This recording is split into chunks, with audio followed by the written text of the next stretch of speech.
Today we are making an herbal throat soothing tea, which is also great for colds and allergies and really good for your immune system. Thank you for joining. This is Ridgehaven Homestead. I'm Lori, and let's get started. Welcome to Ridgehaven Homestead. From the mountains of Upper East Tennessee, we share snippets of our off-grid life, cabin build, and garden blessings. Pour yourself a cup of tea, sit back, and take a peek into our off-grid home and family.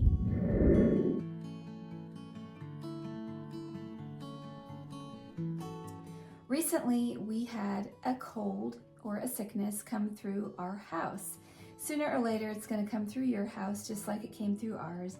And one of the things that I really loved to grab were herbal teas. Sometimes I would mix my own blend, but a lot of times when I wasn't feeling that good, I would grab this organic throat coat tea, which is one of my favorites when I have a sore throat. This is a nice blend of herbs and spices that really helps to soothe your throat.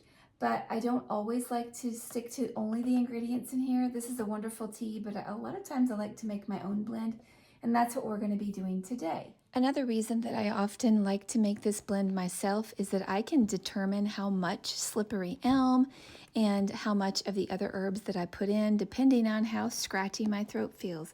I like a little bit more than the teas actually come with, so that's why I like to make my own blend. So I have some of my favorite herbs, and some of these you can use or not use depending on your availability. I really feel like it's so easy to customize herbal tea blends. But I'm going to tell you some of my favorites that I like to include in case you'd like to check some of those out. So I like to start with a big jar. This is a half-gallon jar, mason jar, and so that's what I'm going to be mixing mine in. I may not necessarily fill the whole jar, but it's nice to have the space that I can shake it. So when I have a sore throat, it usually comes with sinus trouble and a generalized cold. So with that in mind, I like to choose my herbs according to what they will do in my body. The throat coat is a wonderful tea, but there's also one from Celestial Seasonings called, I think it's called Throat Cooler or something like that. It's a blue box and it's wonderful. And when I initially made this blend, that was kind of what I was patterning it after because I love that tea so much. So the basis of that tea is spearmint, peppermint, and some of the other things. It's very similar to like a sleepy time tea, only with like more punch, more peppermint, and more soothing ingredients. So I like to start by putting a generous supply of peppermint in my tea because peppermint is cooling and it's going to make your throat feel good. It's going to clear out your sinuses, and it's just really kind of relaxing.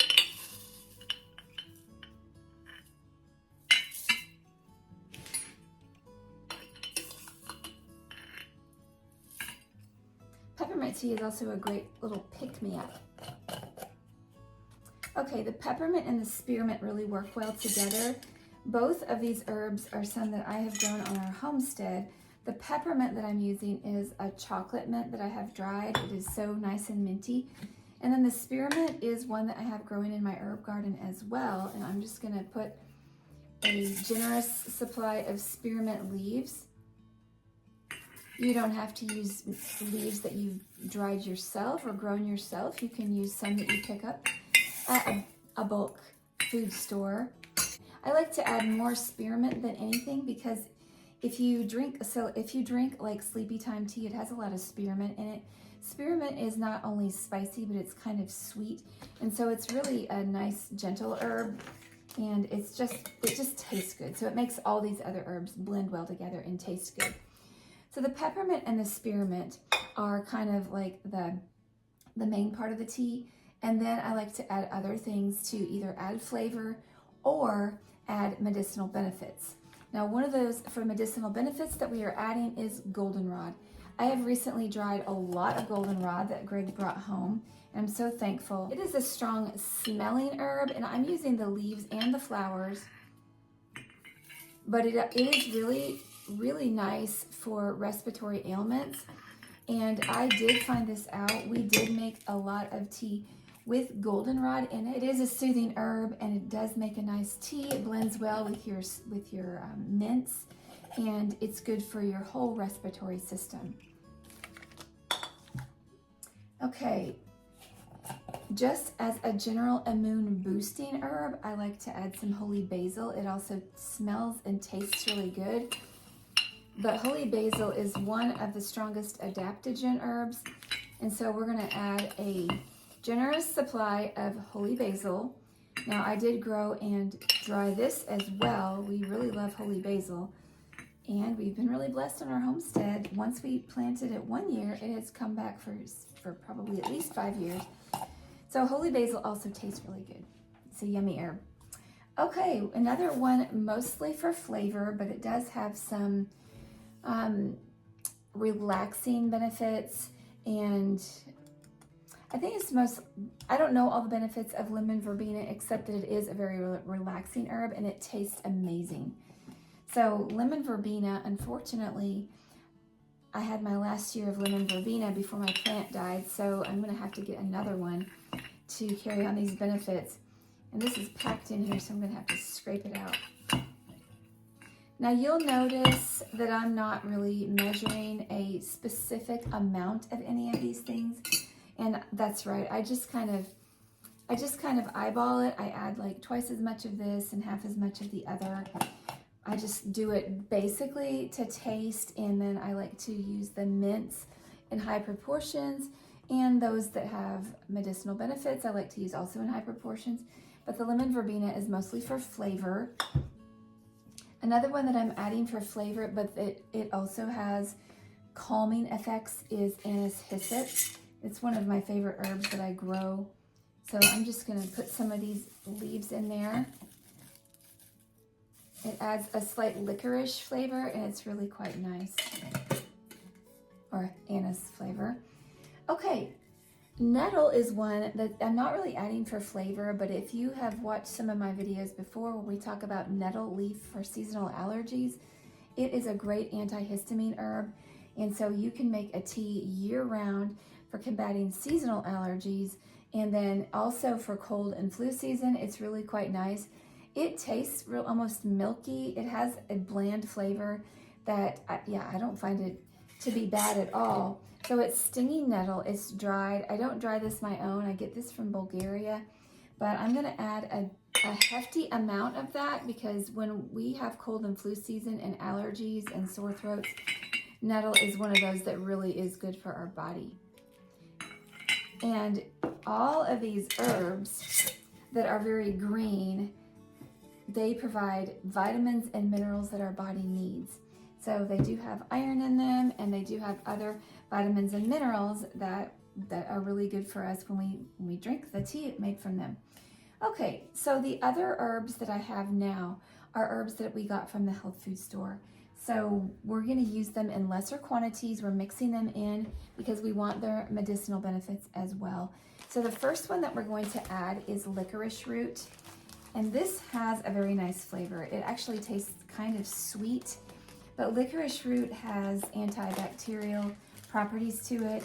And so it's really nice to add to our blends that we want for cold and flu season. So I'm going to add a couple of tablespoons of this. This is the root, and so it's pretty concentrated.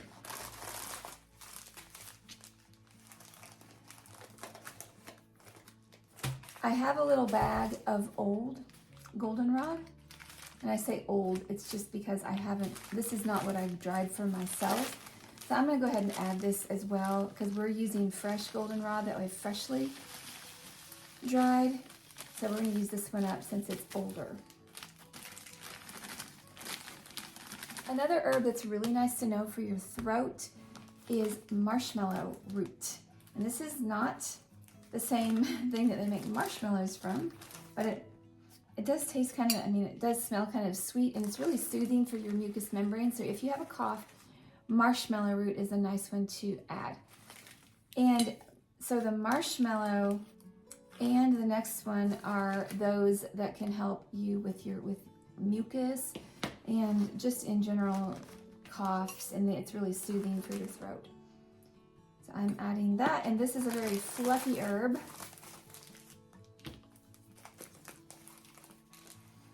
The last herb that I am adding is slippery elm, and this is a powder. So it's very fine, one of the most soothing herbs for your throat. And it's not really an herb because it's not from a leaf, it's actually from I believe it's the inner bark of the elm tree. It's slippery elm, and the reason why it's slippery is because when you put it in water, it makes a very mucilaginous mixture, and it's almost kind of slimy. But if you can think about that, you make a tea out of it, and it's a little bit thicker than water. When you drink it, it just coats your throat, and it really feels good going down. So that's why we're going to add the slippery elm to our tea mixture. And this is just going to be really, really nice when anyone has a sore throat. So what I'm going to do now is I'm going to take these herbs and I'm going to give them a good shake, but you can see all my layers here at first.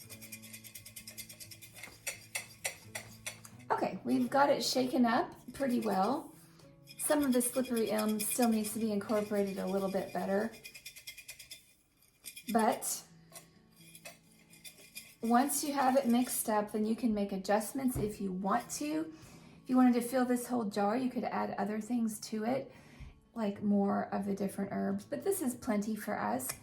Now what I'm going to do, I'm going to let the dust settle on this, and then I will take a tablespoon, probably a heaping tablespoon, and I will add it to my little tiny herb diffuser or a teapot that has a little strainer, and I will put my boiling water on it, let it steep for probably about 10 minutes or even longer if I want it stronger, and this will be for our throats.